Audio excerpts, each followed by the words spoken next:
Tribunal Constitucional.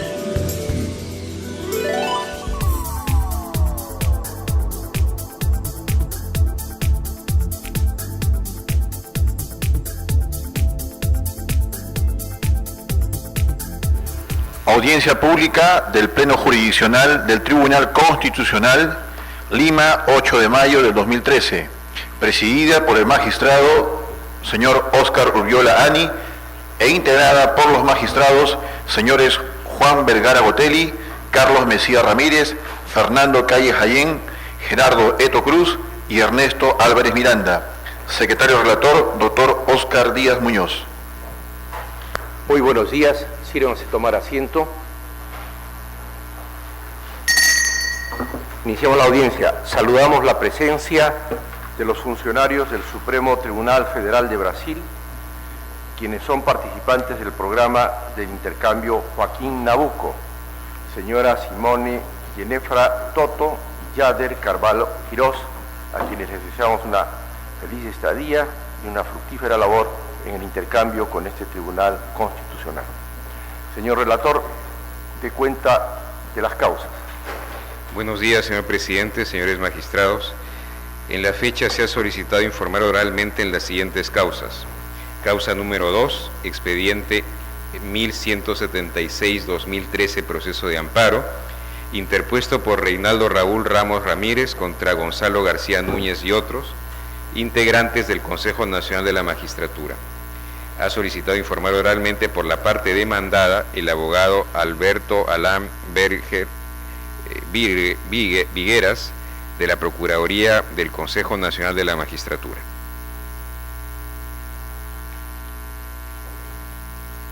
Señor abogado, sírvase hacer uso de la palabra. Muchas gracias, señor presidente, señores magistrados, muy buenos días.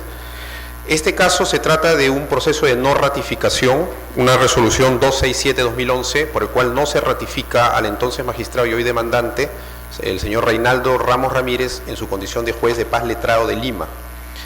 La no ratificación o los procesos de ratificación, como este Tribunal Constitucional en forma acertada ha señalado, para legitimizar las decisiones del Consejo se deben cumplir con los dos presupuestos constitucionales, que son la previa audiencia del interesado y la motivación de la resolución.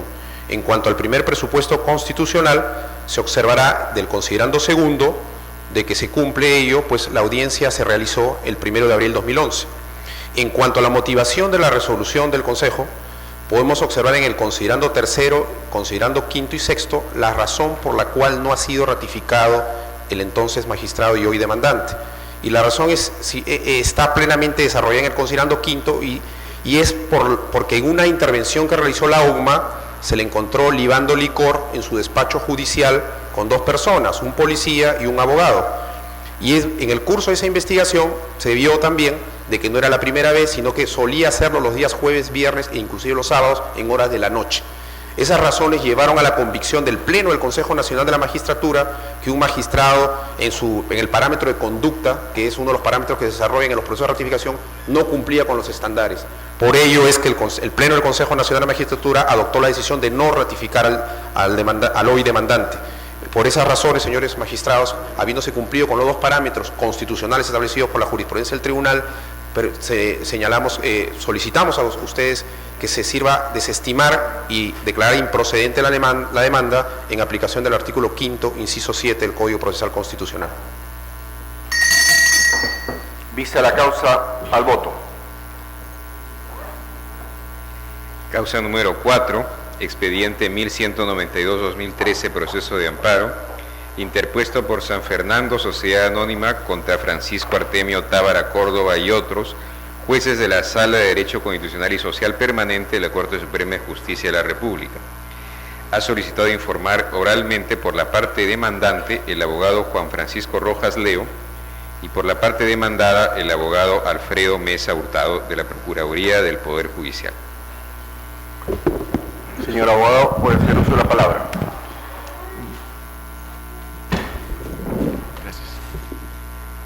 Gracias, señor presidente, señores magistrados. En primer lugar, agradecerles que hayan seleccionado esta causa para ser vista por el Pleno. La trascendencia de la misma lo amerita y 16 años de litigio judicial en agravio de una empresa creo que lo justifica. hasta ahora, en estos 16 años, y pese a los temas involucrados en esta discusión, no ha habido un espacio para discutir adecuadamente las violaciones a los derechos constitucionales que esta causa conlleva. Venimos aquí como empresa porque creemos que se están violando nuestros derechos constitucionales a la propiedad, nuestros derechos constitucionales a no ser sancionados o a ser sancionados solo cuando existe una ley previa, cierta y taxativamente establecida, y porque entendemos que en toda la revisión judicial de este caso y su instancia administrativa se ha violado también el debido proceso. ¿Cómo entender lo que está en discusión y que este Supremo Tribunal va a resolver? Estamos frente a una acción del Indecopi del año 96-97, en virtud de la cual se sanciona la denominada concertación de precios en el mercado avícola. Un tema que además ha sido muy difundido en medios y en periódicos. ¿En qué consiste básicamente esta idea de la concertación de precios en el mercado avícola? Que las empresas competidoras, en vez de competir, se ponen de acuerdo para fijar un precio que las beneficie. De esto se acusó a las empresas avícolas el año 96, en una coyuntura totalmente diferente a la que nos encontramos hoy. Los 16 años transcurridos obligan a mirar esto en la perspectiva de esa época. ¿Cuál es el problema? El problema es que la norma vigente en ese momento, el decreto legislativo 701, prohibía efectivamente la concertación. Decía, señores, la concertación es una conducta prohibida. Pero se discutía doctrinalmente y conceptualmente cuál era la regla de sanción, porque en la tradición del derecho a la competencia existen dos reglas de sanción. Aquella que dice que se sancionan estas conductas per se y aquella otra que dice que se sancionan estas conductas solo cuando se ha constatado la existencia de la conducta, esta conducta se ha ejecutado y ha producido efectos en el mercado.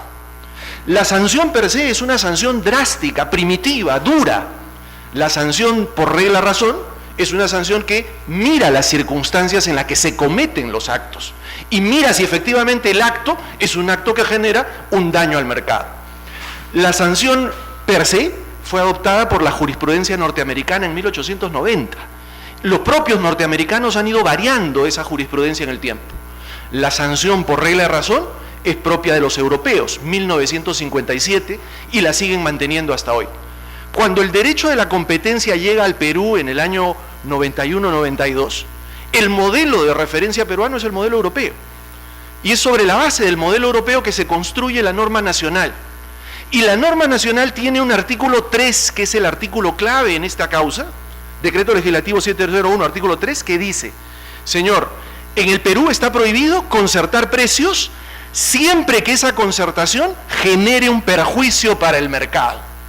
Esa era la norma vigente el año 96, el año 97. Las empresas avícolas desarrollaron una serie de acciones contra la crisis avícola del año 96. Acciones que pasaban por promover el consumo del pollo, acciones que pasaban por estudiar una fusión económica de todas las empresas y una serie de medidas. Bueno, ¿qué cosa ocurrió? ¿Qué cosa ocurrió? El Indecopi la sancionó. La sancionó y en el acto en el que la sancionó les dijo, la sanción te la voy a aplicar bajo regla per se.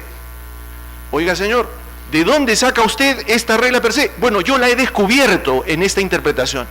Y tan fue así que para dejarlo claramente establecido dijo, ahora este criterio va a ser un precedente.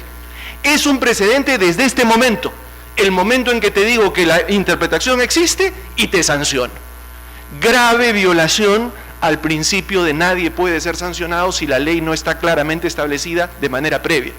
Por precedente no se puede crear un criterio de interpretación, no tiene la jerarquía para ello. Y la sanción que se le estaba aplicando era tremendamente gravosa, violación a la regla del overruling que este tribunal ha desarrollado tan intensamente. Si eso no fuera ya suficiente, el caso plantea una dramática inconsistencia en cuanto al monto de la sanción impuesta. Cuando se desarrollan los comportamientos, el decreto legislativo 701 establecía que la sanción máxima a imponer era de 50 OITs.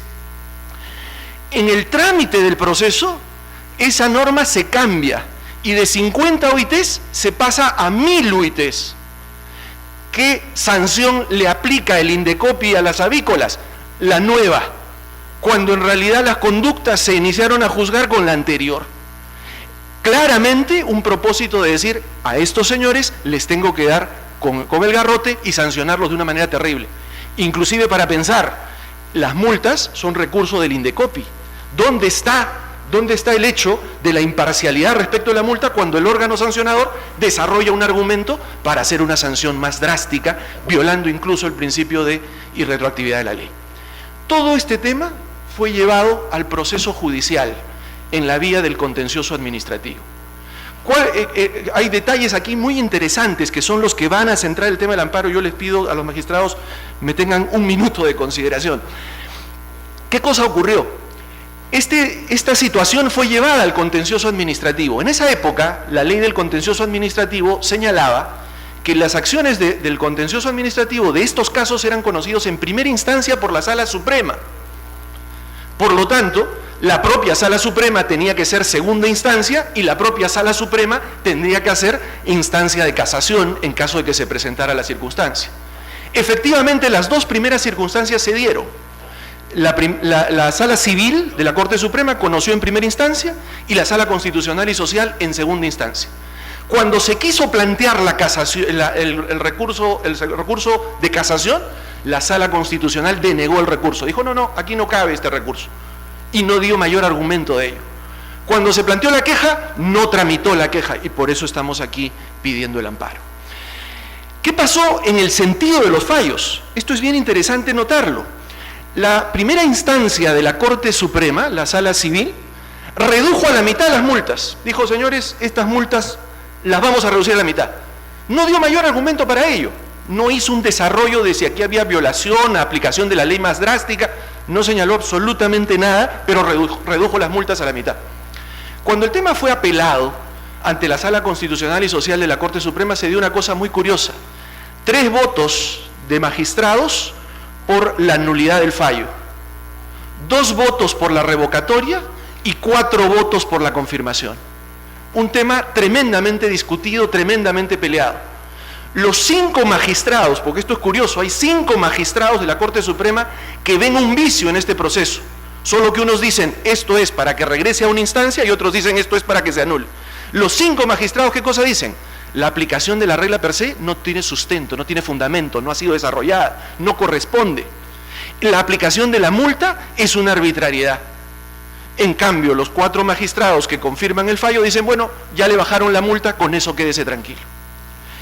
¿Qué cosa es más curioso todavía en este tema? Y estoy terminando. Años después, en el 2003, el Indecopi vuelve a tener un segundo caso de concertación de precios, la concertación de precios en el mercado del SOA. Y en ese pronunciamiento, el Indecopi deja sin efecto el precedente per se del año 97. En un fallo que dice expresamente el per se del año 97 no está contemplado en la ley, no se puede aplicar. Y retoma la aplicación del criterio de razón, año 97. Ese caso también es llevado a revisión judicial por las partes afectadas, porque pese a hacer el cambio de criterio, el Indecopi sanciona a las empresas comercializadoras de SOAT. Bueno, ¿qué ocurre? El caso es llevado al Poder Judicial y ahora sí, el contencioso administrativo contemplaba que la primera instancia para estos casos era Corte Superior, la segunda instancia era Corte Suprema. Se tramita la primera instancia, se confirma la decisión del Indecopi en primera instancia, esto va a la Corte Suprema, la Corte Suprema ratifica que lo que ha hecho el Indecopi es correcto y esto va en casación en la propia Corte Suprema. Y la propia Corte Suprema dice, queda ratificado el criterio. Entonces, esto es lo increíble y por eso la urgencia de la intervención. El Indecopi ha tenido 2 fallos sobre esta materia, el año 2003 y el año 97. En uno dijo, es la regla per se, en el otro dijo, es la regla de la razón. Los 2 fallos llegaron al mismo tiempo a la Corte Suprema. ¿Y qué cosa dijo la Corte Suprema? El Indecopi ganó en los 2. Eso no es posible. No puede ganar la interpretación del A y la interpretación del no A la vez, porque eso pone en evidencia que efectivamente hay una contradicción de conceptos absolutamente terrible.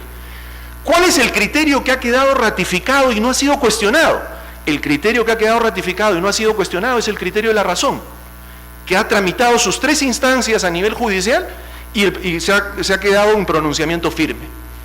¿Cuál es el criterio ilegal, ilícito, írrito, violador de derechos fundamentales? El per se del año 97. Por eso estamos aquí y esperamos que el Tribunal Constitucional pueda poner las cosas en el nivel de justicia que corresponde. Señor abogado, pues. Muchas gracias, señor presidente. Buenos días, señores magistrados. En representación de la Procuraduría Pública del Poder Judicial, solicito se desestime el recurso de agravio constitucional por las consideraciones que a continuación paso a exponer. De lo expresado por la parte demandante, así como de la lectura del petitorio de su demanda y los fundamentos de hecho que la sustentan, podemos afirmar que en ningún momento se han vulnerado los derechos constitucionales que alega la parte demandante. Debiendo tener presente el artículo número 4 del Código Procesal Constitucional que establece que procede el proceso de amparo contra resoluciones judiciales firmes con manifiesto agravio a la tutela procesal efectiva, que consiste en el acceso a la justicia y el debido proceso, que conforme podemos verificar en el expediente, el ahora amparista en su calidad de demandante en el proceso contencioso administrativo ha ejercido su derecho irrestricto a la defensa utilizando sus recursos impugnatorios que le franquea la ley, respetando su derecho constitucional a la doble instancia, advirtiéndose que lo que pretende es cuestionar a través del proceso de amparo la decisión resuelta por el órgano jurisdiccional ordinario, lo cual por su carácter excepcional del proceso de amparo esto no puede ser admisible. Asimismo, este digno tribunal, máximo intérprete de la Constitución, ha establecido en la sentencia 3179 del año 2004, en su fundamento 23, el canon interpretativo de las resoluciones judiciales, las cuales son la razonabilidad, coherencia y suficiencia, cánones que están debidamente respetadas por la resolución cuestionada por la parte demandante. Por estas consideraciones y al amparo del artículo número 5, inciso 1 del Código Procesal Constitucional, la demanda deviene improcedente. Muchas gracias. Señor, ¿tiene algo que agregar? Tiene derecho.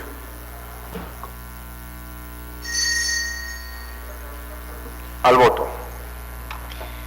Causa número 14, expediente 1255-2013, proceso de habeas corpus, interpuesto por Pedro Augusto Santamaría Trujillo contra Roger Herminio Salas Gamboa y otros, jueces de la Sala Penal Permanente de la Corte Suprema de Justicia de la República. Ha solicitado informar oralmente por la parte demandante el abogado Rabín Ramiro Céspedes Roldán y por la parte demandada el abogado Jorge Vivas Oliva de la Procuraduría del Poder Judicial. Señor abogado, puede hacer uso de la palabra. Gracias, señor presidente. Muy buenos días, señor presidente, dignísimos integrantes de este tribunal.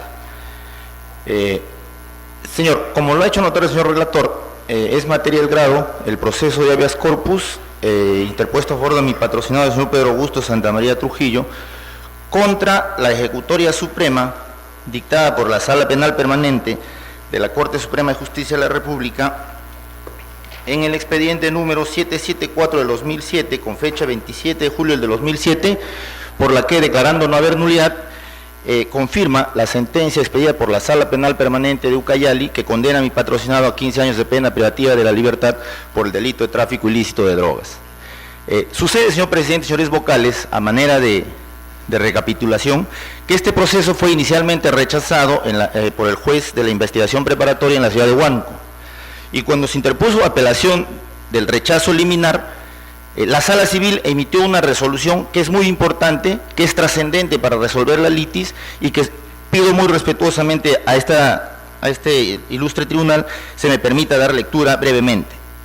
Dice la Sala Penal Superior, para revocar el rechazo liminar de la demanda, que en el caso de autos se ha acreditado que el 14 de mayo del 2004 se produjo una intervención en el establecimiento de penal de Pucallpa, en el que se incautó una bolsa negra conteniendo 2 paquetes precintados con sustancia vegetal, al parecer marihuana. Dice la propia resolución de la Sala Penal de Huánuco, de la Sala de Apelaciones, perdón, dice que estos dos paquetitos o paquetes que fueron incautados en Pucallpa fueron lacrados en forma debida con la participación del Ministerio Público, con todas las garantías de ley, hecho ocurrido el 14 de mayo del 2004. ¿Y qué ocurre? ¿Y qué dice la propia resolución de la Sala? Dice la resolución de la Sala que no obstante que se lacró en debida forma un sobre que contenía 2 paquetes. Cuando llega a la ciudad de Lima, al laboratorio central, en el mes de septiembre del 2004, esos 2 sobres terminan convirtiéndose en 3 sobres. Es decir, que en Pucallpa, con todas las garantías de ley, con presencia del representante del Ministerio Público, se lacra en un sobre Manila 2 paquetes conteniendo sustancia vegetal, hierba, al parecer marihuana, pero de manera inexplicable, cuando abren el mismo sobre con presencia del Ministerio Público, en la ciudad de Lima aparece un tercer sobre. Y este hecho, señor, que es absolutamente anómalo, que demuestra que se ha producido la ruptura de la cadena de custodia, ha sido reconocido por la propia Sala Penal de Ucayali cuando lo condena a mi patrocinado. Y dice, señor, en el fundamento 11º lo siguiente: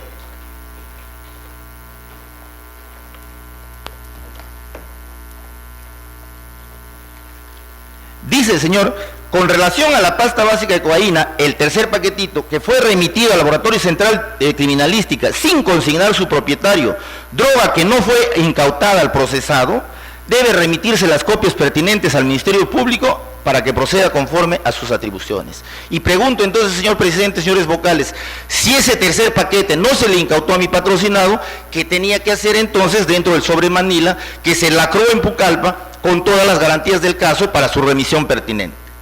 Entonces, señor, no obstante esta anomalía que fue defendida, que fue objeto de la defensa en Pucallpa, la Sala Penal lo condena, la Sala Penal Permanente de Ucayali, y no obstante que se denuncia como agravio en la fundamentación del recurso de nulidad esta irregularidad, no obstante ello, la Corte Suprema finalmente declara no haber nulidad. Pero la irregularidad de la Corte Suprema no solamente resulta de la confirmación del fallo, sino que sobre este agravio no se pronuncia absolutamente nada y se limita a decir que el peso obtenido en Pucallpa con el finalmente obtenido en Lima de la sustancia vegetal es casi la misma, por tanto llegan a la conclusión de que es la misma muestra incautada en Pucallpa. Entonces, señor, como si el agravio denunciado se hubiese limitado a una simple cuestión de pesos de la sustancia incautada, la Corte Suprema no hace ningún análisis del agravio en el sentido de que denunciábamos que no podía aparecer dentro de un sobre que fue lacrado con todas las garantías, con solo 2 paquetes, no tenía por qué aparecer un tercer paquete. Sobre este agravio no dijo absolutamente nada la Corte Suprema. Y por eso, señor presidente, señores vocales, que se interpone el habeas corpus, porque creemos que se ha violentado el debido proceso en la medida en que la Corte Suprema no se ha pronunciado sobre este agravio en forma expresa conforme corresponde. Y solo para terminar, señor, como la sentencia de la Sala Penal de Pucallpa decía que debían mandarse copias para la investigación correspondiente al Ministerio Público a efectos de que se determine a quién pertenecía la tercera sustancia hallada, sucede que en esa investigación el policía que hace el lacrado con la fiscal y que también las copias pertinentes se han acompañado al expediente, ese policía dice que solo se encontraron 2 muestras y no la tercera muestra, que es finalmente la que da origen a que se cuestione la cadena de custodia. Por tales razones, señor presidente, señores magistrados integrantes de este tribunal, la defensa considera que la sentencia venida en grado que declara improcedente el habeas corpus no se encuentra arreglada la ley y solicitamos que, reformándola, declare fundada la misma y se ordene que la Corte Suprema emita nuevo fallo en el que se pronuncie expresamente sobre el agravio que ha sido denunciado. Gracias, señor. Gracias. Gracias, señor Puede hacer uso de la presidente. palabra. Muchas gracias, señor presidente, señores magistrados. Por supuesto, señores magistrados, que esta demanda inicialmente fue declarada improcedente. Y fue declarada improcedente, señores magistrados, porque tanto el juzgado de primera instancia como los magistrados integrantes de la sala revisora de segunda instancia determinaron que este hecho no era un hecho el cual podría haber estado sujeto de control constitucional. Empecemos por la parte última, señor presidente, porque acá hay situaciones que debemos aclarar. Efectivamente, la Corte Suprema, porque son los integrantes, los señores jueces supremos de la Sala Penal Permanente de la Corte Suprema, quienes ahora han sido demandados en esta instancia constitucional, determinaron, o no hubo un pronunciamiento preciso, pero sí fue detallado, ojo, hay que establecer bien lo que aquí se viene a fundamentar, determinaron de que no habría ningún motivo para revisar o reevaluar en recurso de nulidad lo que ahora el abogado de la parte accionante nos viene a comentar. ¿Por qué, señores magistrados? Porque efectivamente la Sala Penal Permanente de Ucayali, la sala que condena a 15 años de pena privativa de libertad al ahora favorecido, tuvo como elementos probatorios, objetivos, consecuentes, para ordenar o para señalar la participación en el ilícito penal del ahora favorecido, 280 gramos de clorhidrato de cocaína. Que estos 280 gramos que inicialmente, como lo ha relatado perfectamente el abogado de la parte demandante, fueron incautados en el momento de la intervención en 2 paquetes. Decía yo que quiero precisar el argumento de la parte demandante, porque aquí un tercer paquete ya no tiene nada que ver para resolver el asunto. ¿Por qué, señores magistrados? Porque cuando la sala de juzgamiento se pronuncia por determinar la responsabilidad penal, lo hace solamente en base a los 2 paquetes inicialmente incautados, paquetes que fueron efectivamente remitidos a la ciudad de Lima, y en la ciudad de Lima se produjo la pericia que corresponde a ley. Entonces, aquí el mérito de la evaluación o del examen de un tercer paquete ya no tiene nada que ver, porque el juez penal, que también es juez constitucional, por control difuso, estableció efectivamente, señores magistrados, que había responsabilidad penal y que esta droga incautada se encontraba dentro de los causos establecidos para la ley penal correspondiente, para la aplicación de la ley penal correspondiente. Son 15 años, ojo señores magistrados, y con esto termino, son 15 años de condena a las que ha sido impuesta a la hora beneficiario, y fíjense, estamos hablando de una resolución del año 2007, que ahora, pienso yo, con un ímpetu distinto, señores magistrados, 5 años después se pretende abocar al juez constitucional para que reevalúe lo que ya ha sido mérito de la justicia penal ordinaria. Ese es el motivo, señores magistrados, por lo que esta demanda fue declarada improcedente, porque no podría existir ningún hecho como el ahora demandado sujeto a control constitucional. Muchas gracias. Sí, brevemente para... Una réplica solo de 1 minuto, señor. Debo hacer notar que este proceso solicitó la revisión pertinente de su oportunidad, y además la investigación que dispuso la 11ª, considerando la sentencia de la Sala de Pucallpa, dio lugar en cierta forma al retraso del proceso. Pero en todo caso, señor, lo que yo quisiera es que se me explique la siguiente teoría de las leyes físicas. Si yo en este sobre introduzco estas hojas y luego el fiscal lo lacra, ¿cómo puede aparecer este lapicero entre el sobre sin abrir el sobre? Eso es lo que jamás se me explicó en las sentencias, que no obstante que se pidió. Entonces, señor, si se ha dado esta situación, que apareció una tercera muestra que nunca fue incautada, como la propia sentencia de la Sala Penal Permanente de Ucayali lo reconoce, entonces, pues, señor, se ha producido lo que se conoce en derecho como la ruptura de la cadena de custodia, y por consecuencia, si es que ya no tenemos certeza de que lo que se incautó en Pucallpa es lo mismo que lo que llegó en Lima, entonces, señor, este hecho da lugar a que ya no se pueda imponer una sentencia condenatoria. Pero en todo caso, eso no va a ser materia de lo que dilucida el tribunal, sino el tribunal tiene que dilucidar si en efecto la Corte Suprema emitió o no una sentencia pronunciándose sobre ese agravio que fue denunciado con motivo de la fundamentación del recurso de nulidad. Es todo, señor. Sí, muchas gracias, presidente, porque aquí hay algo que también decir. Todos sabemos, señor presidente, que al momento de que se nos incauta el bien objeto del delito, en este caso la sustancia química correspondiente, lo que hace la Policía Nacional en presencia efectivamente del representante del Ministerio Público es realizarle un pesaje preliminar, ¿no es cierto?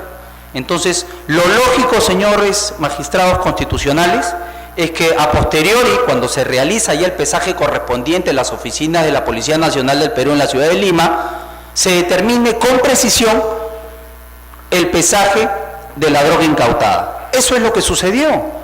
Aquí el argumento del tercer paquete ya quedó dilucidado por lo que acabamos de decir.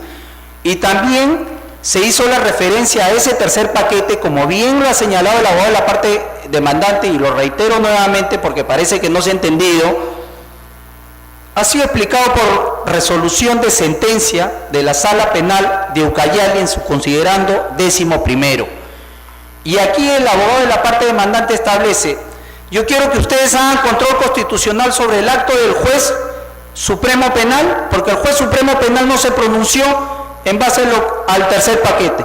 Yo les digo una cosa a ustedes, señores jueces: los magistrados supremos tampoco tendrían por qué haberse pronunciado. ¿Saben por qué?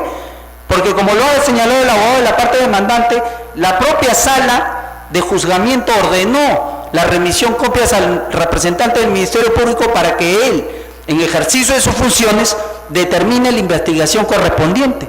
Ese era el único pronunciamiento que se le pide a un juez.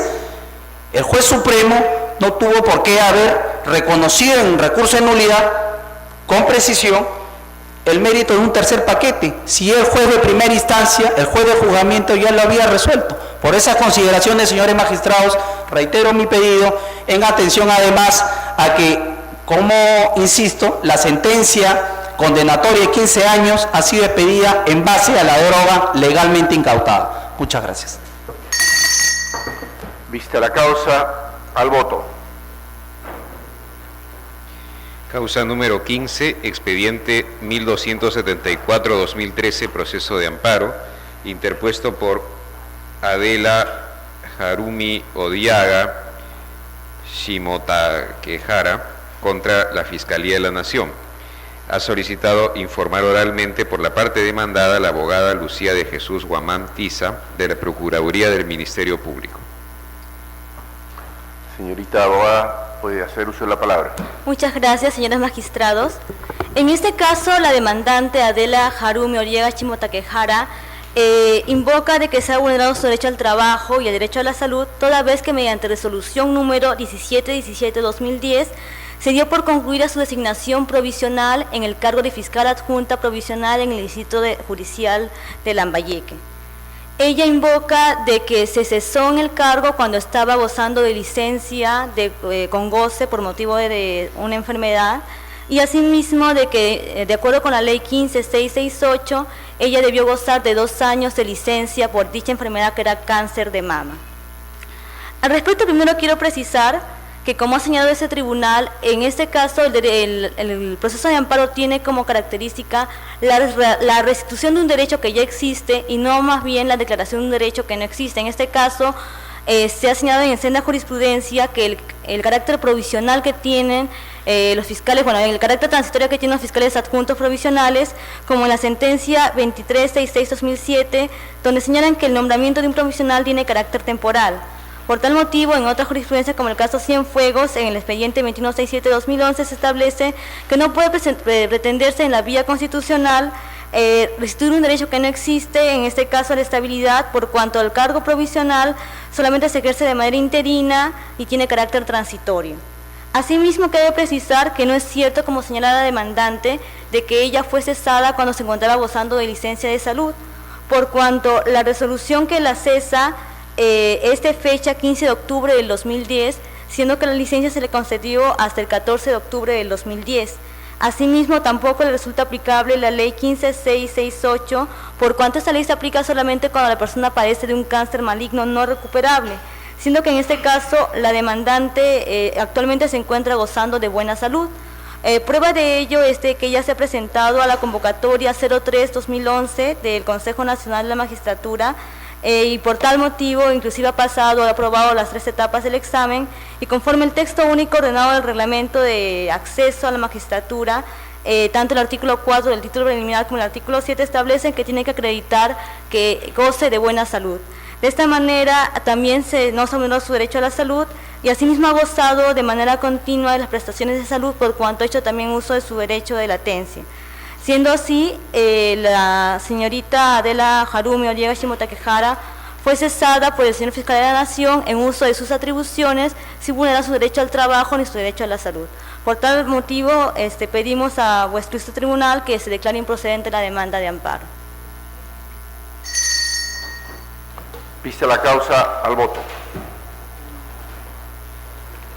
Causa número 20, expediente 1320-2013, proceso de habeas corpus, interpuesto por Percy Antonio Johnson Palomino contra Sibino Hurtado y otros jueces de la Primera Sala Penal Transitoria de la Corte Suprema de Justicia de la República y otros. Ha solicitado informar oralmente por la parte demandante el abogado Bernardo Óscar Hernández García y por la parte demandada el abogado Óscar Rolando Lucas Asensio de la Procuraduría del Poder Judicial. Señor abogado, puede hacer uso de la palabra. Muchas gracias, señor presidente. Señores vocales, viene a esta instancia del Tribunal Constitucional el recurso de agravio constitucional que mi patrocinado ha interpuesto contra los fallos emitidos por las instancias inferiores, en el sentido de argumentarse de que los derechos fundamentales violentados en los fallos impugnados no están protegidos, en este caso por el habeas corpus. También se argumenta de que la demanda están sujetos a que se haga una reevaluación de las pruebas efectuadas por los jueces ordinarios. Hemos considerado, señor, que dichos conceptos y apreciaciones de los juzgados ordinarios no están arreglados a ley, dado que el petitorio y los hechos que sustentan la demanda están protegidos, en este caso, por el habeas corpus. No se está solicitando, señor, reexamen de las pruebas que ya han merituado los jueces que han sido demandados. Señor, si nos hacemos un relato de que cómo se han sustentado estos fallos en pruebas incompletas e insuficientes. Y es que, señor, el día, en este caso, exactamente el 14 de julio del año 2004, una menor adolescente de 13 años es internada por su madre, en este caso a un centro de salud de ahí, por un supuesto envenenamiento. En ese acto en el hospital la menor indica de que hace 3 semanas antes del internamiento había sido objeto de violencia sexual por parte del procesado hoy demandante. Esta situación dio lugar a que el hospital inmediatamente instruyera para que se le hicieran los exámenes ginecológicos a la menor. Se hicieron los exámenes psicológicos, pero esta menor se resistía a que se hagan esos exámenes. Así que de todos modos se hizo a la tercera vez de que se le insistió, en donde el médico ginecólogo detectó que la menor estaba menstruando en ese momento, pero detectó de que habían unas esquimosis violáceas en la pierna derecha de la menor, que esos hechos solamente podían haber ocurrido 3 días antes del internamiento, porque esas esquimosis violáceas se desaparecen, según los estudios técnicos criminológicos, nada más a los 6, 7 o 8 días máximo. Es así que esta situación, señor, dio lugar a que el padre inmediatamente sacara a su hija del hospital, no obstante que los médicos habían dispuesto que esa menor debía tener un tratamiento para ver por qué sustancia había ingerido, y fuera de eso también ver el estado psicológico y psiquiátrico de la menor. Pero el padre inmediatamente se lo sacó, no obstante esas instrucciones de los médicos. ¿Qué pasó? El padre inmediatamente con ello fue y denuncia en este caso, mi patrocinado, por violación.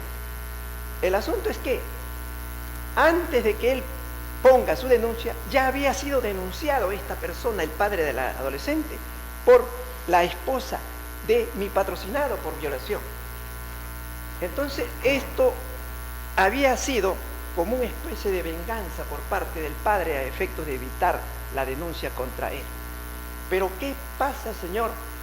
Los médicos legistas toman como asidero legal de que existió la violación, no revisando a la menor, sino, señor, simple y llanamente reiterando lo que dijo el médico tratante, que había encontrado a la menor, en este caso en estado con sangre en la vagina y que no había tenido, en este caso había tenido una defloración antigua. Y eso fue reiterado por los médicos legistas. O sea, los médicos legistas en ningún momento examinaron personalmente, señor, a la menor. Y se llevaron simple y llanamente por lo que dijo el médico tratante. Ahora, el asunto es que hay que, en las sentencias impugnadas, señor, no se ha hecho ninguna, señor, motivación respecto a estos hechos. ¿Quién hizo, señor, las esquimosias violáceas que se detectó la menor 3 días antes de haberse internado? Si ella dijo de que mi patrocinado le había violentado sexualmente hace 3 semanas, tampoco se ha dado respuesta, señor presidente, a que por qué el padre sacó a la menor no obstante, señor, que los médicos le dijeron que tenía que hacer los análisis y los tratamientos psicológicos, lo sacó, señor. Eso tampoco se ha respondido, señor. Señor abogado, el magistrado Carlos Mejía le va a formular una pregunta. Perfecto, señor. Abogado, ¿cuántos años tenía la menor? 13 años, señor. Cuando sucedieron los hechos. Cuando sucedió los hechos. Ella los indica a su patrocinado como autor de la violación. Como autor de la violación. Desde su punto de vista, existió violación, pero no fue su patrocinado, sino el padre de la menor. Supuestamente esa situación, señor, no se ha motivado debidamente, porque no se ha sacado respuestas respecto a los certificados médicos legistas, y tampoco la misma situación la que dice la menor. Le voy a decir, en el hospital, señor, se le hace un examen psicológico. En el examen psicológico, la menor dice: tengo miedo a que mi padre le pase algo. Esa respuesta, señor, ¿estaba ocultando a la menor que su padre fue el causante de esos hechos? Hay que tener en cuenta, señor, que también el padre ha sido denunciado por violación antes de que él ponga su denuncia, y esto tampoco ha sido motivado en las sentencias, señor, impugnadas. Y es por eso, señor, que mi parte ha considerado respetuosamente y ha recurrido a este máximo tribunal intérprete de la Constitución y de las leyes. Pero ¿quién dice que el padre la habría violado a la menor?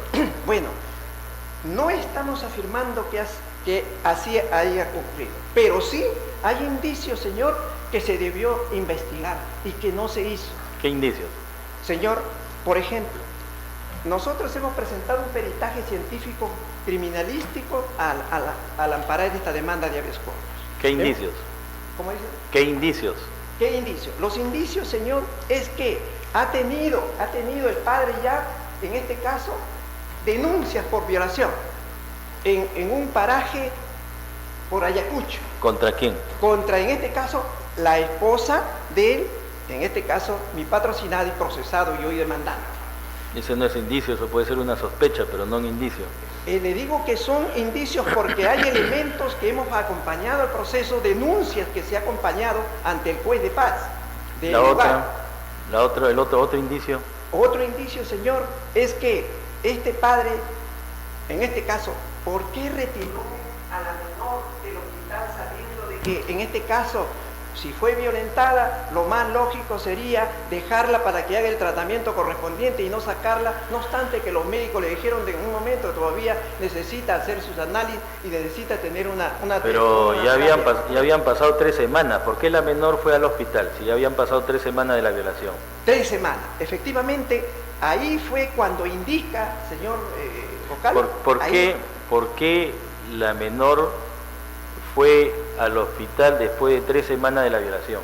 Eso es lo que tampoco se ha motivado debidamente, porque no ha habido, señor, ¿qué le voy a decir? Una investigación acorde con los cánones legales. Y prueba de ello es, señor, de que la menor, al momento de imputar este delito, señor, se dijo, no ha tenido una declaración coherente, señor, uniforme, dado que en un principio dijo que mi patrocinado la llevó por un paraje solitario, por Sustanjaya, dijo. Después dijo que se la llevó por el aeropuerto. Después dijo que se la llevó por una chaca. O sea, no hay una uniformidad, señor, en sus declaraciones. Todo ello, señor, como constitucionalmente se indica, señor, son derechos fundamentales de la persona en la cual puede, al existir Pero, duda, señor... escúcheme, no me ha respondido mi pregunta. ¿Por qué motivos es que ella va después de 3 semanas? ¿Por qué motivos ella fue por 3 semanas? Supuestamente fue porque ella se envenenó. ¿Ya? Ella se envenenó. Y al envenenarse, su madre la llevó al hospital. ¿Ya? En el hospital él indicó de que, en este caso, ahí indicó de que hace 3 semanas, en este caso mi patrocinado, la había violentado sexualmente. Ya, lo que pasa es que no entiendo muy bien, le digo lo siguiente, es casi imposible que se pueda probar pues una violación después de 3 semanas. Correcto. ¿No? Para poder probar la violación hay que recoger, digamos, como usted mismo señala, las equimosis, hay que hacer una evaluación de los elementos que están, incluso pues, se puede recoger hasta semen para probar el ADN de la persona, pero después de 3 semanas no tiene objeto. Entonces ahora ya entiendo de que ella llega al hospital porque intentó envenenarse, lo que puede ser el resultado efectivamente de que existió la violación, pero no estaría probado de quién. Pero según usted sería el padre, aunque la menor los indica su patrocinado. Ah, mi patrocinado, efectivamente, es por ello, señor... ¿Y cuáles serían los motivos para no sindicar al padre, como usted dice? Efectivamente, para no denunciar al padre, que ya estaba denunciado, señor Boca. Ya estaba ¿Denunciado por ese caso o por otro? Por el caso de violación contra la esposa de mi patrocinado. Ah, contra la esposa de su patrocinado. Con la esposa de mi patrocinado, hoy demandante del habeas corpus. Es por eso, señor, que hemos pedido pues que se ha violentado en este caso sus derechos constitucionales de la libertad, ya que inclusive no se ha desvirtuado totalmente el principio, pues, señor, de inocencia, y tampoco se ha aplicado el principio de virtud del prorreo, señor, en la cual le correspondía por la duda existente en este asunto, señor. Gracias. Terminado, vamos a escuchar al procurador. Gracias. Gracias, señor presidente.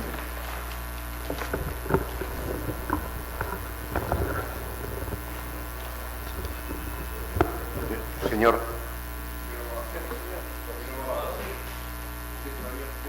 Ser.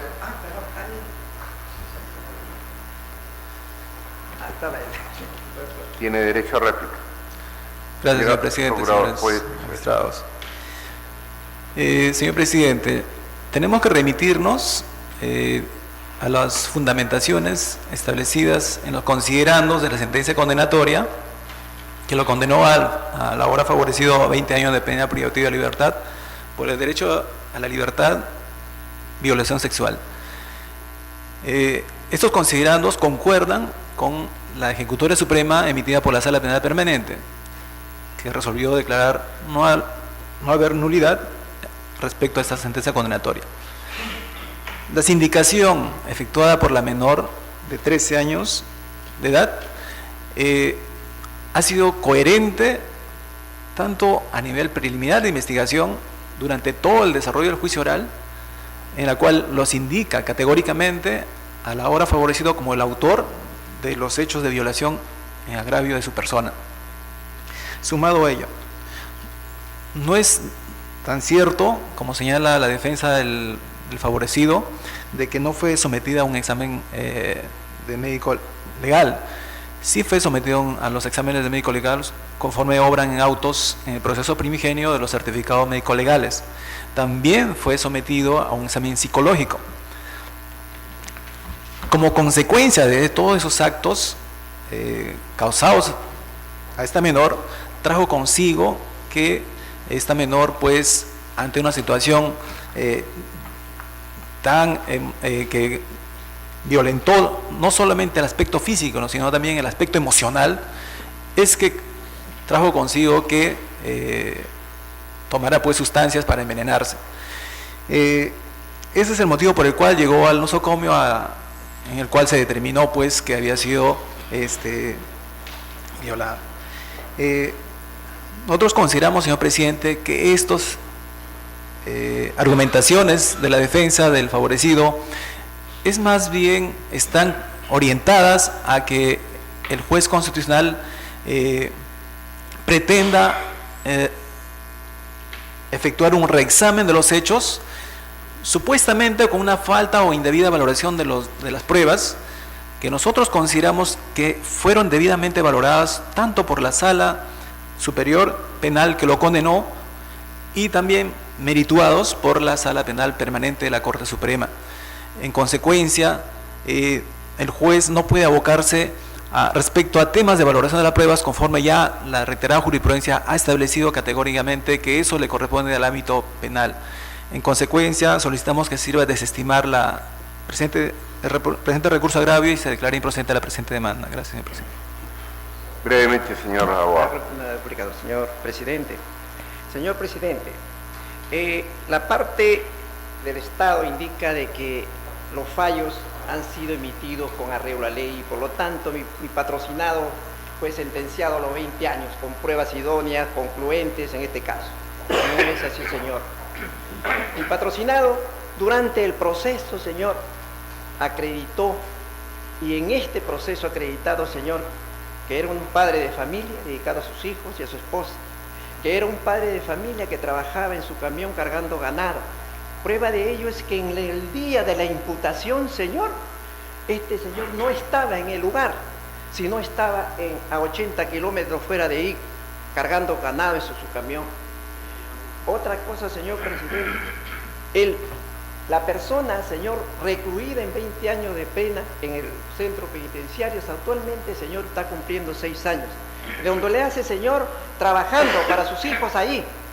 Y además, señor, tiene conducta, certificado de conducta, certificado laboral, señor, tiene un certificado de no fuga. Es una persona dedicada exclusivamente, señor, al trabajo y a sus hijos para darle que comer. Y en este caso, señor, este fallo, le hemos considerado, señor, respetuosamente, ilegal, señor. Es un inocente que está en las cárceles, señor, porque nosotros somos respetuosos de las leyes contra la violación, que se le aplique la ley más drástica que hay.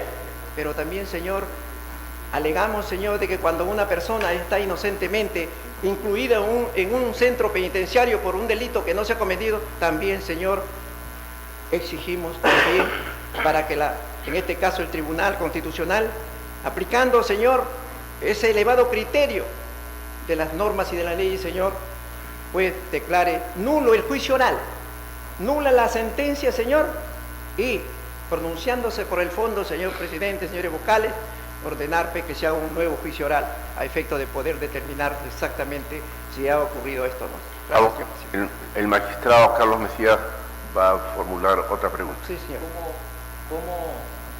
¿Cómo se puede probar, o si ya está probado en el expediente, que su patrocinado el día en que habría ocurrido la violación no se encontraba en el lugar? Señor, hemos acompañado la certificación del gobernador del distrito de Ingenio, que está más o menos 80 kilómetros de ahí, en donde para los efectos de pasar los ganados y tiene que intervenir la gobernación dándole el permiso correspondiente.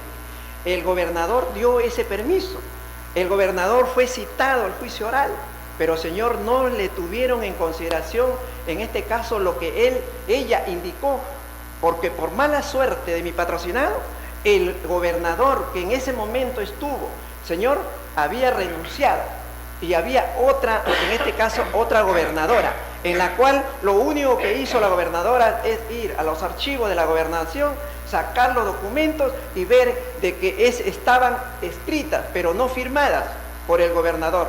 Eso la sala no le dio mérito. No obstante, señor presidente, de que ella indicó, lo único que hizo es decirle que en el archivo de la gobernación existían esos certificados, señor vocal. Una pregunta. Sí. ¿Y se ha hecho alguna pericia grafotécnica sobre esos documentos que no estaban firmados por el gobernador? Señor, no se ha hecho una pericia grafotécnica, pero sí se hizo una constatación por el juzgado de paz para que concurra a los archivos de la gobernación y certifique si efectivamente existían esos documentos en archivo. Y sí fue el juez de paz al lugar de la gobernación, al local, y verificó. Y hemos acompañado también esos señores, esos documentos judiciales a efecto de sustentar este habeas corpus, señor.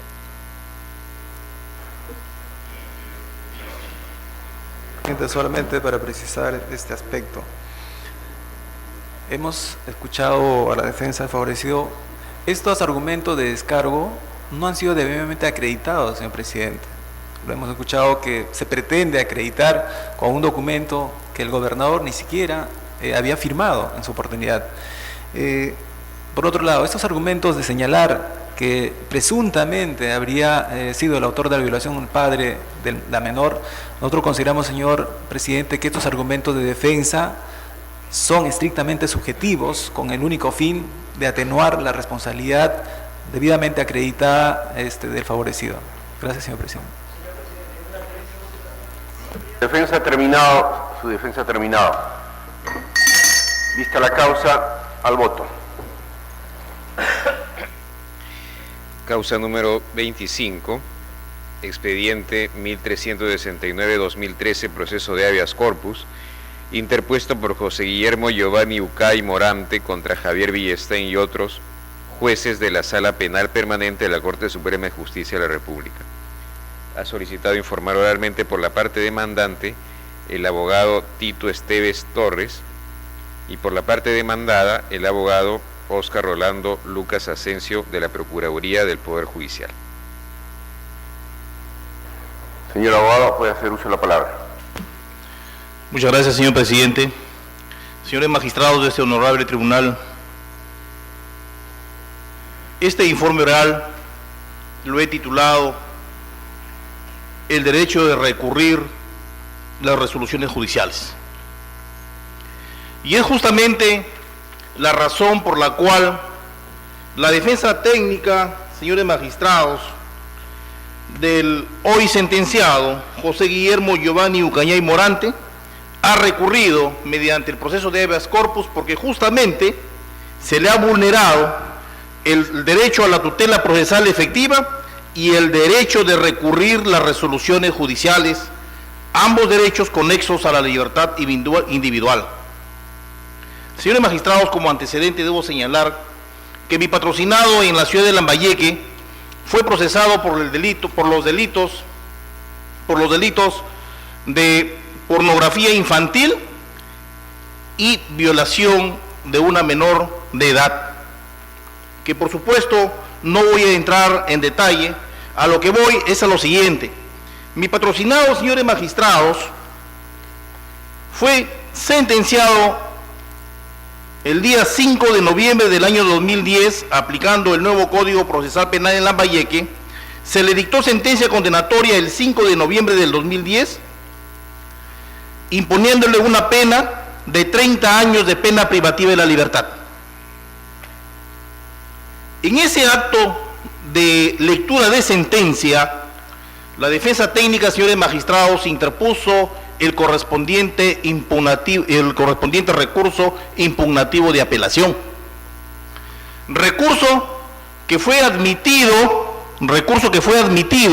por el órgano judicial, el órgano jurisdiccional, es decir, el órgano judicial que había dictado la sentencia condenatoria. Una vez que es admitido ese recurso de apelación, es elevado a la Sala Penal de Apelaciones, y la Sala Penal de Apelaciones, señores magistrados, hace el control de admisibilidad, admite el recurso de apelación, corre traslado a las partes procesales, fija fecha para la audiencia de apelación de sentencia para el día 5 de abril del año 2011, esa resolución la dicta el 7 de marzo del 2012 y fija fecha para la audiencia de apelación para el 5 de abril del 2011. Sin embargo, señores magistrados, esta misma Sala de Apelaciones, después que había fijado fecha para la audiencia de apelación, dicta la resolución número 7 de fecha 31 de marzo del 2011 y dice: declárese nulo el concesorio de apelación. Es inadmisible el recurso de su propósito. ¿Y cuál es el argumento de la Sala Penal de Apelaciones para declarar nulo el recurso, el concesorio del recurso de apelación, porque dice que el recurso impugnativo de apelación se ha interpuesto fuera del plazo legal. Señores magistrados, he dicho como antecedentes de que la sentencia condenatoria se dictó el día 5 de noviembre del 2010, en cuya época los trabajadores del Poder Judicial se encontraban en huelga general indefinida. 5 de noviembre del 2010. Y la huelga general y la huelga de los trabajadores del Poder Judicial, señores magistrados, se levanta un día 12 de noviembre del año 2010, un día viernes. Entonces, la defensa técnica, de acuerdo al Código Procesal Penal, tenía 5 días para fundamentar el recurso, que tendrían que ser los días 15, 16, 17, y 18 y 19 de noviembre. Y la defensa técnica, señores magistrados, cumplió con presentar el recurso fundamentando la apelación el día 16 de noviembre del año 2010. Es decir, al segundo día hábil, después que se levantó la huelga de los trabajadores del Poder Judicial. Sin embargo, señores magistrados, ¿cuál es el criterio de la Sala Penal de Apelaciones? El criterio de la Sala Penal de Apelaciones dice: no, usted ha debido pedir la reposición del plazo del tiempo que ha durado la huelga de los trabajadores del Poder Judicial. Entonces la pregunta que viene a colación es, señores magistrados, ¿los días que duran la huelga de los trabajadores del Poder Judicial son hábiles o no son hábiles? A criterio de la defensa, señores magistrados, los días transcurridos por la huelga de los trabajadores del Poder Judicial son inhábiles, y por lo tanto el recurso impugnativo de apelación se ha interpuesto dentro del segundo día de los 5 que establece el Código Procesal Penal. Y si ha sido interpuesto el recurso de apelación dentro del segundo día hábil, entonces la resolución que declara nula el concesorio de apelación es nula, de nulidad absoluta, porque esa resolución vulnera el derecho de mi patrocinado de recurrir a las resoluciones judiciales, el recurso impugnativo de apelación o no. En consecuencia, señores magistrados, la defensa solicita se sirva a declarar fundado este proceso de habeas corpus, se declare nula la resolución dictada por la Corte Suprema, que en la queja interpuesta se declara inadmisible, y se declare nulo igualmente la resolución de la Sala Penal de Apelaciones, la resolución número 7, que anula el concesorio del recurso de apelación en favor de mi patrocinado. Muchas gracias. Señor Procurador. Gracias, señor presidente, señores magistrados. Es importante establecer, señor presidente, las fechas en la cual se llevó a cabo la lectura de sentencia, la misma que se llevó a cabo el 5 de noviembre del año 2010. El plazo para interponer el recurso de apelación, conforme lo establece el artículo 414 del Código Procesal Penal, inciso A, señala que son 5 días. En consecuencia, la defensa tenía para interponer el recurso de apelación hasta el día 12 de noviembre del 2010. Hemos escuchado a la defensa del favorecido que la huelga del Poder Judicial se levantó el día 12 de noviembre de 2010. En consecuencia, pudo haber interpuesto ese día que se levantó la huelga el recurso de apelación. Pero el tema en sí es, señor presidente, si dado a la situación esta de la huelga del Poder Judicial que se inició el día 3 de noviembre de 2010, si los plazos establecidos se suspendían o no. Al respecto, el artículo 141 del Código de la Ley Orgánica del Poder Judicial dice que son días inhábiles aquellos en que se suspende el despacho conforme a ley. Y dado a esta situación de las huelgas del Poder Judicial, el tratamiento que es aplicable a este caso, porque se resolvió con el nuevo Código Procesal Penal, señala en el artículo 145, inciso 1 del nuevo Código Procesal Penal, dice que en estos casos la defensa puede solicitar la reposición del plazo.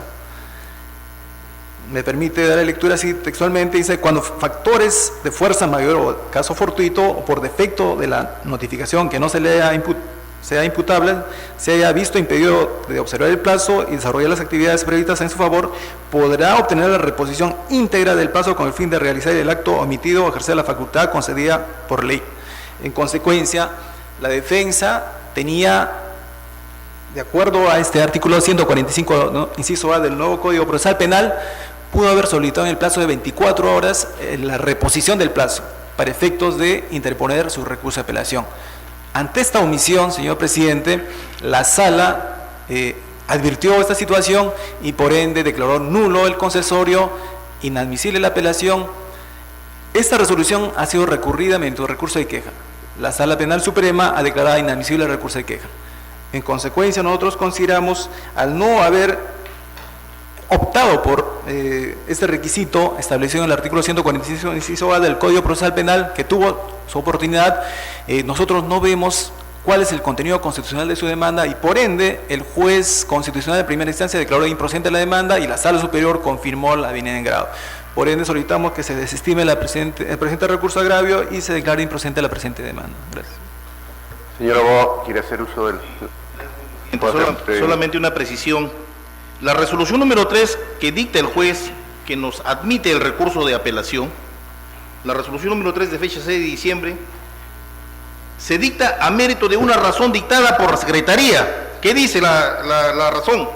Se provee en la fecha los escritos que anteceden debido a la huelga nacional indefinida acatada por los trabajadores judiciales del Poder Judicial, comprendida entre los días 3 de noviembre del 2010 al 12 de noviembre del 2010. Significa, señores magistrados, que durante todo el periodo de la huelga del Poder Judicial no hubo labores, no había atención al público. Y si no había atención al público, ¿cómo es que nosotros podíamos haber presentado el recurso impugnativo de apelación dentro de los días de la huelga de los trabajadores del Poder Judicial? Pero además quiero señalar, señores magistrados, que se refiere el abogado del Estado, se refiere al recurso de reposición del plazo que establece el artículo 145 numeral A del Código Procesal Penal, que señala, nosotros habríamos omitido haber solicitado esa reposición del plazo. Sin embargo, señores magistrados, la defensa considera que esta reposición del plazo está contenida en una norma de carácter procesal, que debe, encima de esa norma de carácter procesal está la Constitución que consagra el derecho a recurrir las resoluciones judiciales. Muchas gracias.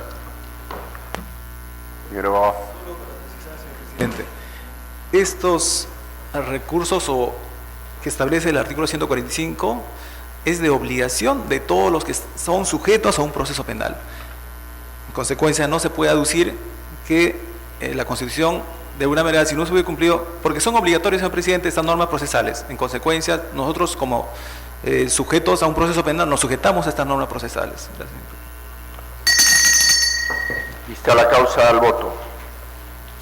Señor presidente, señores magistrados, se da cuenta que en las demás causas programadas para la fecha no se ha solicitado informar oralmente conforme al reglamento y en caso se hubiera solicitado no se han presentado a rendir el informe oral respectivo. Al voto las demás causas.